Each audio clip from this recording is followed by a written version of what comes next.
তুমি কি কখনো রাত ৩টায় জেগে শুয়ে থেকেছ? চোখ বন্ধ, কিন্তু ঘুম নেই।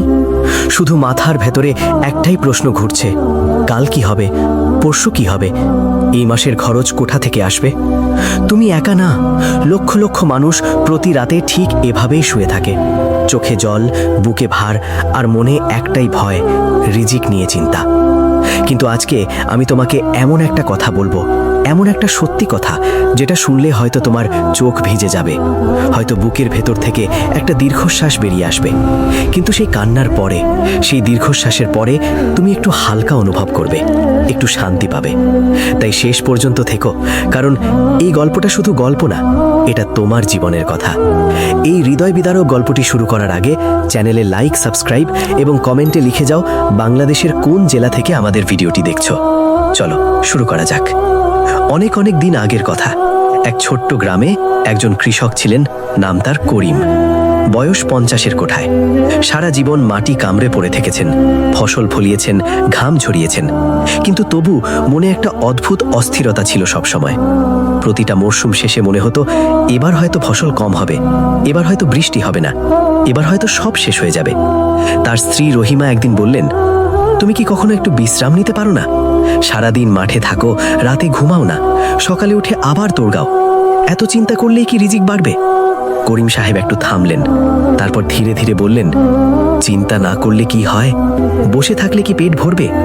রহিমা মাথা নাড়লেন, তারপর বললেন এমন একটা কথা যেটা করিম সাহেব সারা জীবন ভুলতে পারেননি।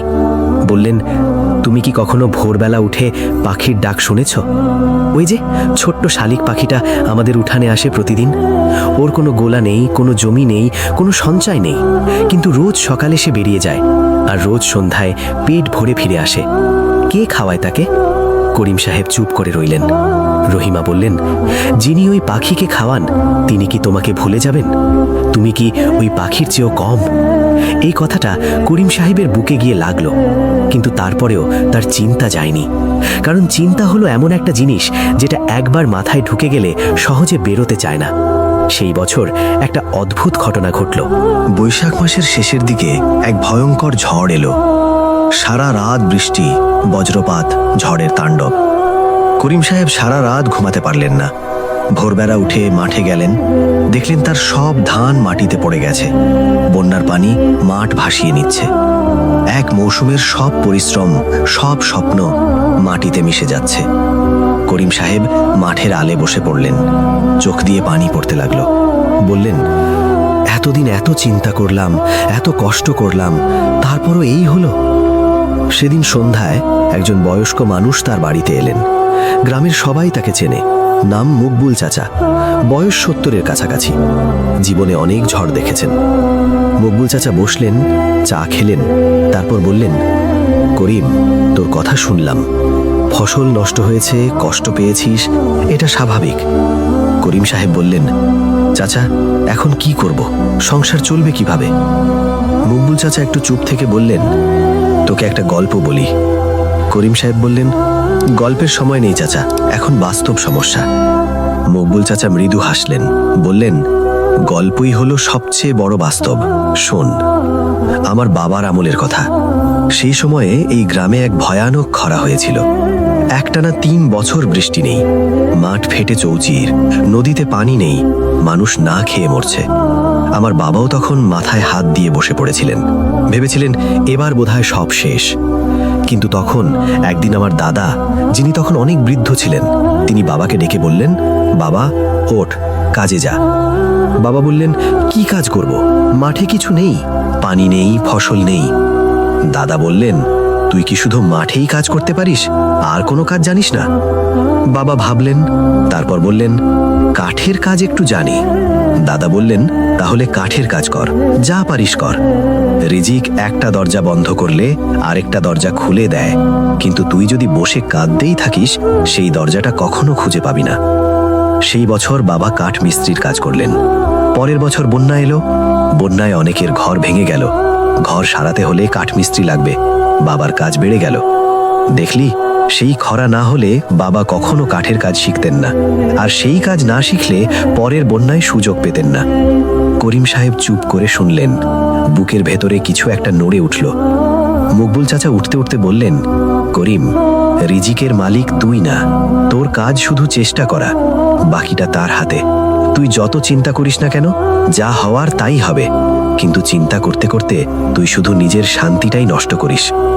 সেই রাতে করিম সাহেব প্রথমবারের মতো অনেক দিন পর শান্তিতে ঘুমালেন। পরদিন ভোরে উঠে দেখলেন পাখিটা আবার এসেছে। ঝড়ের পরেও, বন্যার পরেও সেই ছোট্ট শালিক উঠানে লাফাচ্ছে, মাটি থেকে দানা তুলে খাচ্ছে। করিম সাহেব একটু থামলেন, তাকিয়ে রইলেন। তারপর ধীরে ধীরে মনে পড়ল রহিমার কথা। যিনি ওই পাখিকে খাওয়ান, তিনি কি তোমাকে ভুলে যাবেন? চোখটা একটু ভিজে এলো। কিন্তু এবার সেটা দুঃখের কান্না ছিল না, এবার সেটা ছিল এক অদ্ভুত শান্তির কান্না, এক ধরনের বিশ্বাসের কান্না, যেন বুকের ভেতর থেকে অনেক দিনের ভার নামছে। সে উঠল, মুখ ধুল, আর মনে মনে বলল, আজ থেকে আর শুধু চিন্তা না, আজ থেকে কাজ। এই গল্পটা এখনই শেষ না, এই গল্পটা এইমাত্র শুরু হয়েছে। কারণ করিমের গল্পের সাথে তোমার গল্পের অনেক মিল আছে। তুমিও হয়তো সেই রাতে শুয়ে থাকা মানুষটা, তুমিও হয়তো সেই ঝড়ের পর মাঠে বসে থাকা কৃষক। কিন্তু পাখিটা তখনও আসে, আর যিনি পাখিকে পাঠান তিনি তোমাকেও ভুলে যাননি। করিম সেদিন থেকে নতুনভাবে শুরু করলো। ফসল নষ্ট হয়েছে, মাঠ ডুবে গেছে, এই সত্যিটা সে অস্বীকার করলো না, কিন্তু সেই সত্যিটাকে সে নিজের শেষ হয়ে যাওয়ার কারণ হতে দিল না। মকবুল চাচার কথা মাথায় রেখে সে ভাবল, আমার হাতে কি আছে, আমি কি পারি। মাঠের কাজ ছাড়াও করিমের হাত দুটো পরিশ্রমী ছিল। ছোটবেলায় বাবার সাথে নৌকা বানানো শিখেছিল। বন্যার পানি এখনো নামেনি, উল্টো অনেক জায়গায় যোগাযোগের একমাত্র পথ হয়ে গেছে নৌকা। করিম ঠিক করলো সে নৌকা মেরামতের কাজ করবে। প্রথম দিন মাত্র একজন লোক এলো, পুরনো একটা ডিঙি নৌকা ঠিক করাতে চায়। করিম সারা দিন কাজ করলো। সন্ধ্যায় সেই লোক খুশি হয়ে যা দিল সেটা বেশি না, কিন্তু সেদিন রাতে রহিমা যখন ভাত রাঁধলো, সেই ভাতের স্বাদ করিমের কাছে অনেক মিষ্টি লাগলো। কারণ সেই ভাত চিন্তার ভাত ছিল না, সেই ভাত ছিল কাজের ভাত।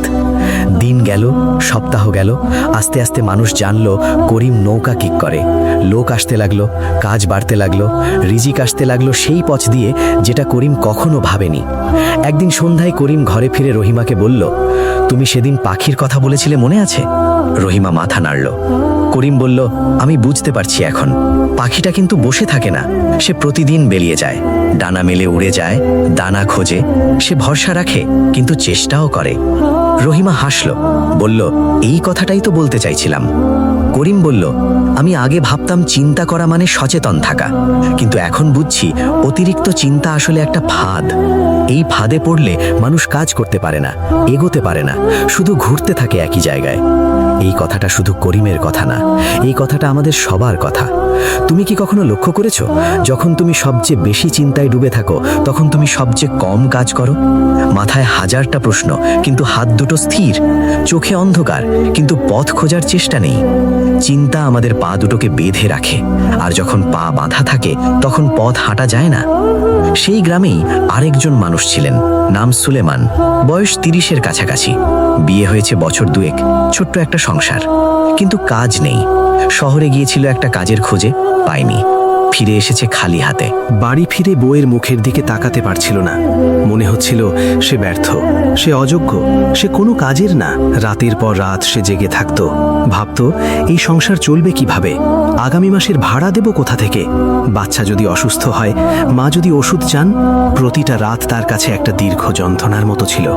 একদিন সে করিমের কাছে গেল, বলল, চাচা, আমার মনে হচ্ছে আমি আর পারছি না, এত চিন্তা বুকে নিয়ে বেঁচে থাকা কঠিন হয়ে যাচ্ছে। করিম তার দিকে তাকালো, চোখে চোখ রাখলো, তারপর বলল, সুলেমান, তুই কি সকালে ঘুম থেকে উঠিস, নাকি কেউ তোকে উঠিয়ে দেয়? সুলেমান একটু অবাক হলো, বলল, নিজেই উঠি। করিম বলল, তুই কি জানিস, এই যে তুই সকালে চোখ খুলিস, শ্বাস নিস, উঠে বসিস, এটা তোর নিজের কোনো ক্ষমতায় হয় না। তোর হৃৎপিণ্ড রাত ভর চলে, তুই বলিসনি তাকে। তোর ফুসফুস রাত ভর শ্বাস টানে, তুই হুকুম করিসনি তাকে। এত বড় ব্যবস্থা যিনি করে রাখেন তোর জন্য, তিনি কি শুধু ভাত আর ভাড়ার ব্যবস্থা করতে পারবেন না? সুলেমান চুপ করে রইল। করিম আবার বলল, তুই শহরে গিয়েছিলি একটা কাজের খোঁজে, পাসনি। এটা তোর শেষ না, এটা হয়তো একটা সংকেত যে সেই পথটা তোর জন্য না, অন্য পথ আছে। তুই কি সেই পথটা খুঁজেছিস? সুলেমান বলল, কোন পথ, কি করব আমি? করিম বলল, তোর হাতে কি আছে বল আমাকে। সুলেমান ভাবল, তারপর বলল, রান্না ভালো করতে পারি, মায়ের কাছে শিখেছি ছোটবেলায়। করিম হাসল, বলল, বন্যায় অনেক মানুষ আশ্রয় কেন্দ্রে আছে, তাদের রান্না করে খাওয়ানোর লোক দরকার। কাল সকালে যা, বল যে তুই রান্না করতে পারিস। সুলেমান গেল। শুধু রান্না করার কাজ পেল না, কাজ করতে করতে এলাকার চেয়ারম্যান সাহেবের নজরে পড়ল। চেয়ারম্যান সাহেব তাকে তার বাড়ির রান্নাঘরে কাজ দিলেন। সেই কাজ থেকে পরিচয়, পরিচয় থেকে আরও সুযোগ, এভাবে একটা দরজা খুলল। রিজিক এসেছিল, শুধু সেই পথ দিয়ে আসেনি যেটা সুলেমান ভেবেছিল। এটাই হলো রিজিকের সবচেয়ে বড় রহস্য। তুমি এক পথে চেষ্টা করো, কিন্তু সে আসে অন্য পথে। তুমি উত্তর দিকে তাকিয়ে থাকো, কিন্তু সে আসে দক্ষিণ থেকে। তুমি দরজায় দাঁড়িয়ে অপেক্ষা করো, কিন্তু সে আসে জানালা দিয়ে। আর তুমি যদি শুধু চিন্তা করতে করতে এক জায়গায় বসে থাকো, তাহলে সে আসবে, তোমার দরজায় কড়া নাড়বে, কিন্তু তুমি এত ডুবে থাকবে চিন্তায় যে টের পাবে না। এই দুনিয়ায় যারা সত্যিকারের শান্তিতে থাকে, তাদের চিন্তা মুক্ত না। তাদেরও সমস্যা আছে, তাদেরও কষ্ট আছে, কিন্তু তারা জানে চিন্তা করা আর সমাধান খোঁজা এক জিনিস না। চিন্তা করা মানে মাথার ভেতরে একই প্রশ্ন বারবার ঘোরানো, কোনো উত্তর না খুঁজে। সমাধান খোঁজা মানে প্রশ্নটা মেনে নিয়ে সামনে তাকিয়ে এক পা এগিয়ে যাওয়া। করিম এটা শিখেছিল ঝড়ের পরে, সুলেমান শিখেছিল ব্যর্থতার পরে। আর তুমি হয়তো এখন এমন একটা জায়গায় আছো যেখানে সামনে অন্ধকার, পথ দেখা যাচ্ছে না, বুকটা ভারী, মাথাটা ক্লান্ত, কিন্তু তোমার শ্বাস চলছে, তোমার হৃদয় ধড়ফড় করছে। তুমি এখনো এখানে আছো। এটা কি কম কথা? যিনি তোমাকে এখনো এখানে রেখেছেন, তিনি কি তোমার জন্য ভাবেন না বলে মনে হয়? গ্রামে একটা কথা প্রচলিত ছিল, যার পেটে দিয়েছেন তার পিঠেও দেবেন। মানে যাকে জীবন দিয়েছেন তার জীবিকাও তিনিই দেবেন। করিম এই কথাটা বুঝেছিল, সুলেমান বুঝেছিল, কিন্তু গ্রামে আরও একজন ছিল যে এখনো বোঝেনি। তার গল্পটা একটু অন্যরকম, একটু বেশি কঠিন, একটু বেশি গভীর। তার নাম জামাল, আর তার গল্পটা শুনলে হয়তো তুমি নিজেকেই চিনতে পারবে। জামাল ছিল গ্রামের সবচেয়ে পড়াশোনা জানা ছেলে। এসএসসিতে গোল্ডেন এ+, এইচএসসিতেও ভালো ফল। শহরে গিয়ে বিশ্ববিদ্যালয়ে পড়েছে। পরিবারের সবাই ভেবেছিল জামাল একদিন অনেক বড় হবে, গ্রামের মুখ উজ্জ্বল করবে। কিন্তু বিশ্ববিদ্যালয় শেষ করার পর 3 বছর কেটে গেছে, কাজ নেই। একটার পর একটা চাকরির পরীক্ষা দিয়েছে, সরকারি চাকরির ফর্ম তুলেছে, বেসরকারি অফিসে সিভি দিয়েছে, কিন্তু প্রতিবার হয় রিজেক্ট হয়েছে, নয়তো ডাকই আসেনি। 3 বছরে জামালের ভেতরটা ধীরে ধীরে ভেঙে পড়েছে। বাইরে থেকে দেখলে মনে হয় ঠিকই আছে, কিন্তু ভেতরে একটা অদ্ভুত শূন্যতা, একটা অন্ধকার। রাতে ঘুমাতে পারে না, সকালে উঠতে ইচ্ছে করে না, খাওয়ার রুচি নেই, মানুষের সাথে কথা বলতে ভালো লাগে না। বাবা মাঝে মাঝে জিজ্ঞেস করেন, কি হলো, কিছু পেলি? জামাল মাথা নাড়ে, না। বাবা একটু চুপ থাকেন, তারপর বলেন, চেষ্টা কর। এই দুটো শব্দ, চেষ্টা কর, এটা জামালের কাছে ছুরির মতো লাগে। মনে হয়, আমি কি চেষ্টা করছি না? আমি কি বসে আছি? তাহলে কেন হচ্ছে না? একদিন রাতে সে একা ছাদে বসেছিল। আকাশে তারা, চারদিকে নিস্তব্ধতা, মনের ভেতরে এক ভয়ঙ্কর ঝড়। সে ভাবছিল, আমি কি আসলে কোনো কাজের না? আমার দ্বারা কি কিছু হবে না? আমি কি সারা জীবন এভাবেই থাকব? সেই রাতে মকবুল চাচা ছাদে উঠলেন। বয়স্ক মানুষ, হাঁটুতে ব্যথা, তবু উঠলেন, পাশে বসলেন। কিছু বললেন না প্রথমে, অনেকক্ষণ চুপ থেকে আকাশের দিকে তাকিয়ে থাকলেন।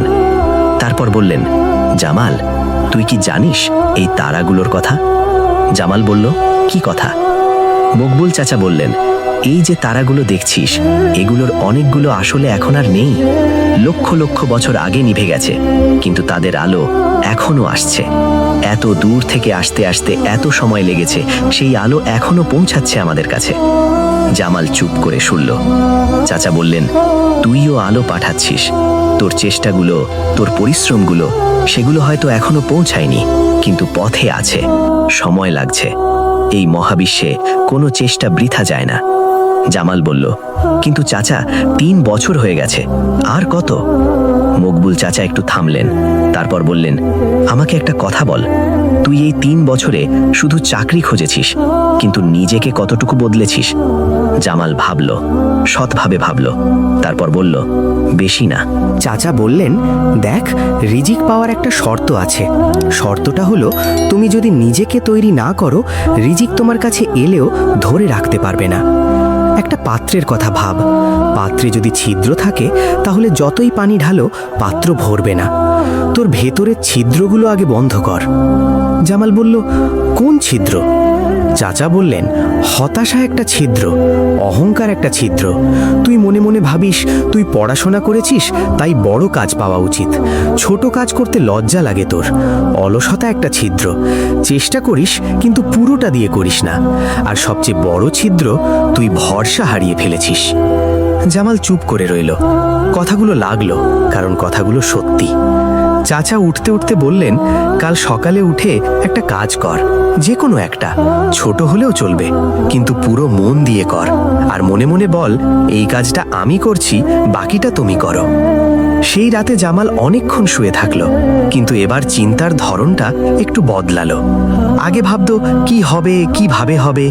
এবার ভাবলো, আমি আসলে কি চাই, আমি আসলে কি পারি। সেই রাতে সে একটা সিদ্ধান্ত নিল।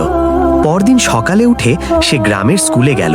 বলল, আমি বিনামূল্যে ছাত্রছাত্রীদের পড়াতে চাই। শিক্ষকেরা অবাক হলেন, কিন্তু রাজি হলেন। জামান পড়াতে শুরু করলো। প্রথম দিন 5 জন ছাত্র, দ্বিতীয় সপ্তাহে 15 জন, 1 মাসে 30 জন। অভিভাবকরা খুশি, ছেলেমেয়েরা ভালো বুঝতে পারছে। 1 মাস পর একজন অভিভাবক জামালকে ডাকলেন, বললেন, বাবা, তুমি এত ভালো পড়াও, বেতন নাও না কেন? আমরা দিতে চাই। জামাল বলল, না, লাগবে না। সেই মানুষটা বললেন, তাহলে অন্তত আমার ছেলেকে একটু আলাদা করে পড়িও, আমি আলাদা দেব। এইভাবে একটা ছোট্ট শুরু হলো। 2 মাস পর জামালের কাছে 15 জন প্রাইভেট ছাত্র, 3 মাস পর 25 জন। আয় শুরু হলো, ছোট কিন্তু নিজের। কিন্তু এটাই শেষ না। সেই এলাকায় একটা এনজিও কাজ করত শিক্ষা নিয়ে। তারা একদিন জামালের কথা শুনলো, এলো, দেখলো, পছন্দ হলো। বলল, তুমি কি আমাদের সাথে কাজ করতে চাও?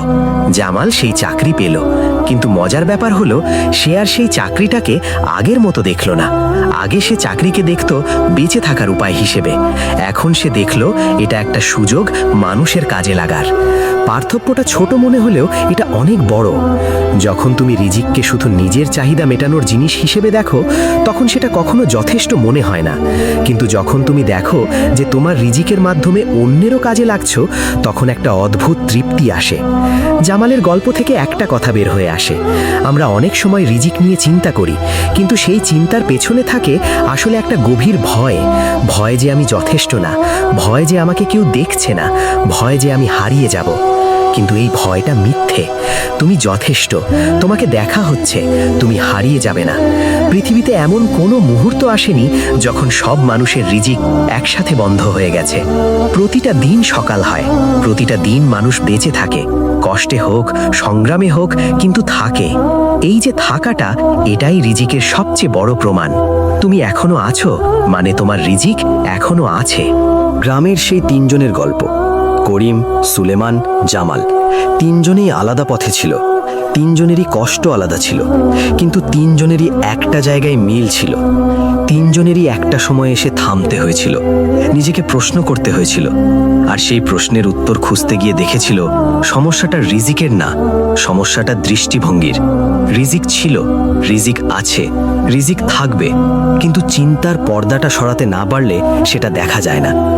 এখন প্রশ্ন হলো, সেই পর্দা কিভাবে সরাবে? মকবুল চাচা একদিন 3 জনকে একসাথে বসিয়ে বলেছিলেন একটা কথা। সেই কথাটা এই গল্পের সবচেয়ে গুরুত্বপূর্ণ অংশ।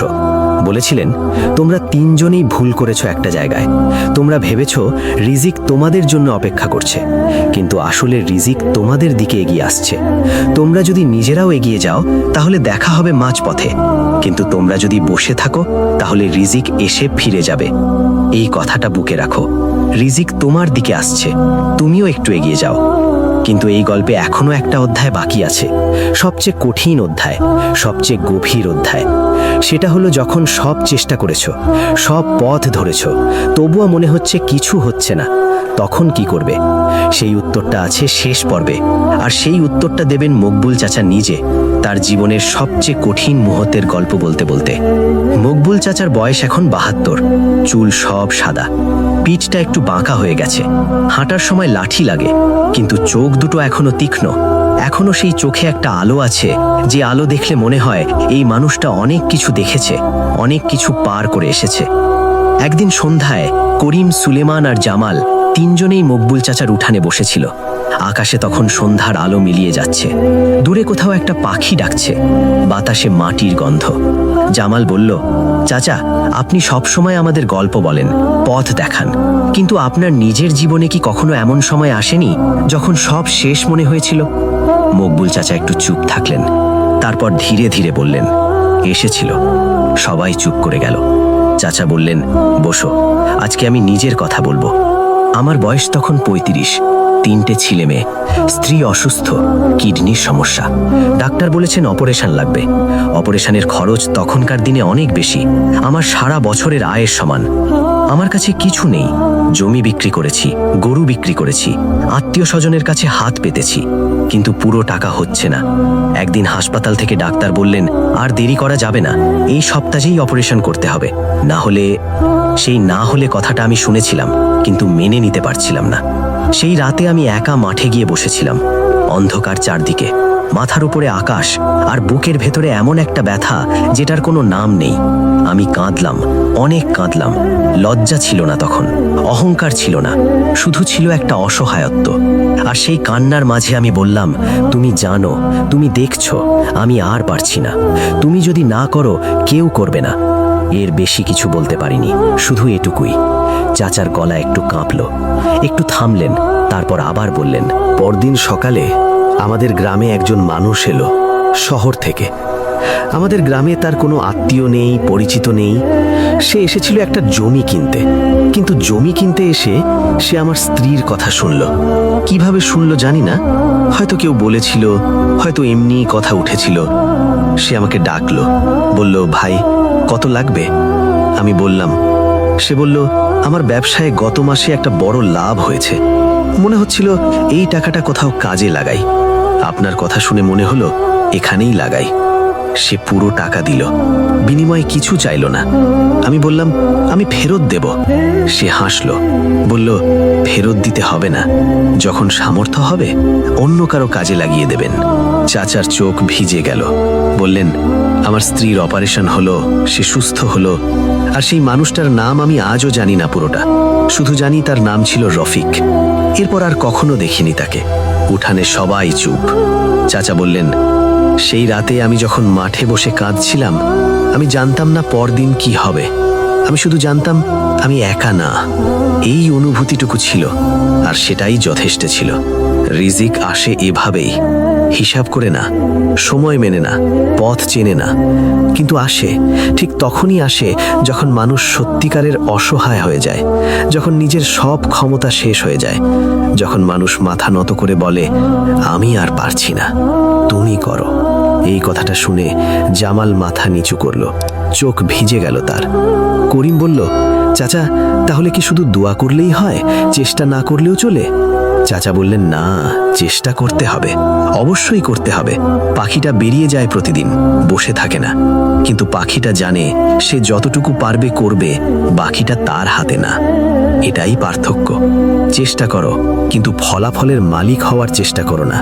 কাজ তোমার, ফল তার। সুলেমান বলল, কিন্তু চাচা, যখন অনেক দিন ধরে চেষ্টা করছি, কিছু হচ্ছে না, তখন ভরসা রাখাটা কঠিন হয়ে যায়। চাচা মাথা নাড়লেন, বললেন, হ্যাঁ, কঠিন, অনেক কঠিন, কিন্তু মনে রাখবি, গাছ লাগানোর পর মাটির নিচে কি হচ্ছে তুই দেখতে পাস না। শিকড় ছড়াচ্ছে, পানি টানছে, মাটি আঁকড়ে ধরছে। তুই শুধু দেখিস মাটির উপরের অংশ, মনে হয় কিছু হচ্ছে না, কিন্তু ভেতরে ভেতরে অনেক কিছু হচ্ছে। তোর জীবনেও তাই, তুই দেখতে পাচ্ছিস না, কিন্তু ভেতরে ভেতরে কিছু একটা তৈরি হচ্ছে। সময় হলে বেরিয়ে আসবে। সন্ধ্যা গভীর হলো, চাঁদ উঠল আকাশে। মকবুল চাচা একটু থামলেন, তারপর এমন ভাবে কথা বললেন যেন শুধু ওই তিনজনকে না, সবাইকে বলছেন। যেন এই মুহূর্তে যে মানুষটা একা ঘরে বসে আছে, রাতের অন্ধকারে চোখ ভিজিয়ে বসে আছে, তাকেও বলছেন, তুমি যদি এখন অনেক কষ্টে আছো, যদি মনে হচ্ছে আর পারছো না, যদি রিজিকের চিন্তায় রাতের ঘুম নেই, তাহলে আমি তোমাকে একটাই কথা বলবো, তুমি একা না। এই পৃথিবীতে তোমার আগেও লক্ষ লক্ষ মানুষ এই কষ্টে ছিল, তোমার পরেও থাকবে। কিন্তু যারা এই কষ্ট পার করে গেছে, তারা একটা কাজ করেছিল, তারা হাল ছাড়েনি। তারা কেঁদেছে, অনেক কেঁদেছে, কিন্তু কাঁদতে কাঁদতে উঠেছে। তারা ভেঙে পড়েছে, কিন্তু ভেঙে পড়তে পড়তেও এগিয়েছে। তারা ভয় পেয়েছে, কিন্তু ভয়ের মাঝেও বিশ্বাস রেখেছে। চাচার গলা ভারী হয়ে এলো, চোখের কোণে জল। তারপর ধীরে ধীরে বললেন, আমি জানি তোমার বুকটা ভারী, আমি জানি রাতগুলো কতটা দীর্ঘ, আমি জানি সকালে উঠতে ইচ্ছে করে না, কারণ উঠলেই আবার সেই একই চিন্তা শুরু হয়। কিন্তু তুমি কি জানো সেই সকালটা আসে কিভাবে? সেই আলোটা কিভাবে জানালায় ঢোকে? সেই পাখিটা কিভাবে ডাকে? কেউ পাঠান। প্রতিটা সকাল একটা বার্তা, তুমি আজও আছো, মানে আজও তোমার জন্য কিছু আছে, আজও তোমার পথ শেষ হয়নি। রিজিক নিয়ে চিন্তা করো না, এই কথার মানে এই না যে রিজিকের কথা ভাববে না। মানে হলো এই চিন্তাটাকে তোমার বুকের ওপর পাথর হয়ে বসতে দিও না। চিন্তাকে বলো, তুমি আমাকে থামাতে পারবে না। ভয়কে বলো, তুমি আমার শেষ কথা না। আর যিনি তোমাকে এত দূর নিয়ে এসেছেন তাকে বলো, আমি ভরসা রাখলাম। সেই সন্ধ্যায় উঠানে 4 জন মানুষ বসেছিল। 4 জনেরই চোখ ভিজা, কিন্তু কেউ লজ্জা পেল না। কারণ কিছু কান্না আছে যেটা দুর্বলতার না, কিছু কান্না আছে যেটা মুক্তির, যেটা ভেতরের সব ভার নামিয়ে দেয়। মকবুল চাচা উঠলেন, লাঠিতে ভর দিয়ে দাঁড়ালেন, তারপর একবার আকাশের দিকে তাকালেন, তারপর শুধু বললেন, কাল সকালে পাখিটা আসবে, দেখো। পরদিন সকালে করিম উঠানে দাঁড়িয়েছিল, সুলেমান তার দরজায়, জামাল তার ছাদে। 3 জনই দেখল পাখিটা এসেছে। ছোট্ট শালিক, লাফাচ্ছে, দানা খুঁজছে, নিশ্চিন্তে। 3 জনের বুকে একটাই অনুভূতি, যিনি এই পাখিকে পাঠান প্রতিদিন, তিনি আমাদেরও ভোলেন না। তুমি যদি এই গল্পটা শুনে থাকো শেষ পর্যন্ত, তাহলে আমি জানি তুমি কেন শুনেছ। কারণ তোমার বুকেও সেই ভার আছে, তোমার রাতেও সেই অন্ধকার আছে, তোমার মনেও সেই প্রশ্ন আছে। তো আজকে এই গল্পের শেষে শুধু একটাই কথা, কাল সকালে ওঠো, জানালাটা খোলো, একটু আকাশ দেখো, আর মনে করো আমি আছি, আমার রিজিক আছে, আমার পথ আছে। পাখিটা আসবে প্রতিদিনের মতো, তোমার জন্যেও। ভিডিওর শেষে আবারও একটাই রিকোয়েস্ট করব, চ্যানেলে লাইক, সাবস্ক্রাইব ও কমেন্টে লিখে জানাও বাংলাদেশের কোন জেলা থেকে আমাদের সম্পূর্ণ ভিডিওটা দেখলে।